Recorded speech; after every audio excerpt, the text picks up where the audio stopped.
Praise the Lord. The best wishes to you and your family members in the name of God. దేవుని నామమునకు మహిమ కలుగును గాక. దేవుని నామం పేరిట మీకును మీ కుటుంబ సభ్యులందరికీ శుభాభివందనములు. ఈరోజు దేవుని వాగ్దానము టుడే గాడ్స్ ప్రామిస్. ప్రతి విషయమునందును కృతజ్ఞతాస్తుతులు చెల్లించుడి. 1వ దశలోనిలకు రాసిన పత్రిక 5వ అధ్యాయం 18వ వచనం. In everything give thanks.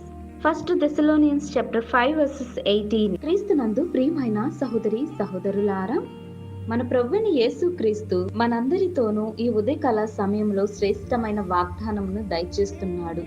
అదేమిటి అంటే, ప్రతి విషయమునందును కృతజ్ఞతాస్తుతులను చెల్లించుడి అని దేవుడు మనందరితోనూ ఈ ఉదయకాల సమయంలో వాగ్దానం చేస్తున్నాడు. చూడండి ప్రియా సహోదరి సహోదరులారా, విశ్వాసులైన మనము ఒకసారి మన జీవితాలలోనూ పరిశీలన చేసుకోవాలి. దేవునికి అన్ని విషయాలలోనూ కృతజ్ఞతాస్తుతులను చెల్లిస్తున్నామా? దేవుడు చేసిన మేలులను బట్టి కానీ, దేవుడు చేసిన ఉపకారములను బట్టి ఆయనకు అన్ని వేళలా కృతజ్ఞతాస్తుతులను చెల్లిస్తున్నామా లేదా అనేది ఒకసారి పరిశీలన చేసుకోవాలి. ఈ ఉదయకాల సమయం నుంచి సాయంత్రము నిద్రించేంత వరకు దేవుడు మనలను రక్షిస్తున్నాడు. ఏ అపాయము సంభవించకుండా, కీడు కానీ అనారోగ్య పరిస్థితులు కానీ మనకు అంటకుండా ఆయన మనలందరినీ రక్షిస్తున్నాడండి. అలాగే దినములనేవి బహు చెడ్డగా ఉన్నవి.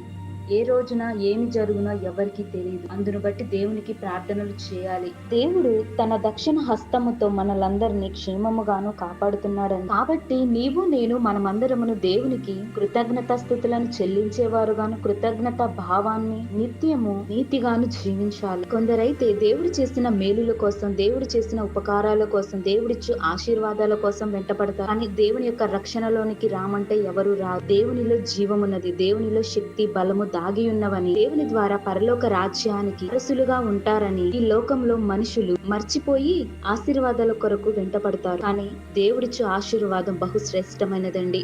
ఆయన నమ్మిన వారు, ఆయనను వెంబడించిన వారు, విశ్వసించిన వారు మన పరిశుద్ధ గ్రంథంలో చూసుకున్నట్లయితే మన తండ్రి అయిన అబ్రహాము, యాకోబు, ఇస్సాకు అంతటి గొప్ప శ్రేష్టమైన దేవుడు మనకు దయచేస్తున్నాడు కదా. మంచి రోజులను మనకి నిత్యము మనలను క్షేమంగా కాచి కాపాడుతున్నాడు కదా. అందును బట్టి దేవునికి కృతజ్ఞతాస్తుతులను చెల్లించాలండి. కాబట్టి నీవు నేను మనమందరమును దేవుని యందు కృతజ్ఞతా భావమును కలిగి దేవుని యందు యథార్థముగా జీవించి యుందుము గాక.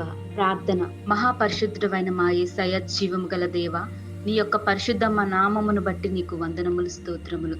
తండ్రి, ఈ లోకంలో ఎందరైతే తమ ఇష్టానుసారంగా జీవిస్తున్నారో, ఆశీర్వాదాల కోసం వెంబడిస్తున్న అజ్ఞానులై జీవిస్తున్నారో అట్టి వారందరినీ దయచేసి క్షమించండి. వారికి కావాల్సిన సహాయంను దయచేయండి. వారు నిన్ను ఎరిగి నిన్ను స్తుతించి గణపరిచే వారముగా వారిని పరిశుద్ధులుగా చేయండి దేవా.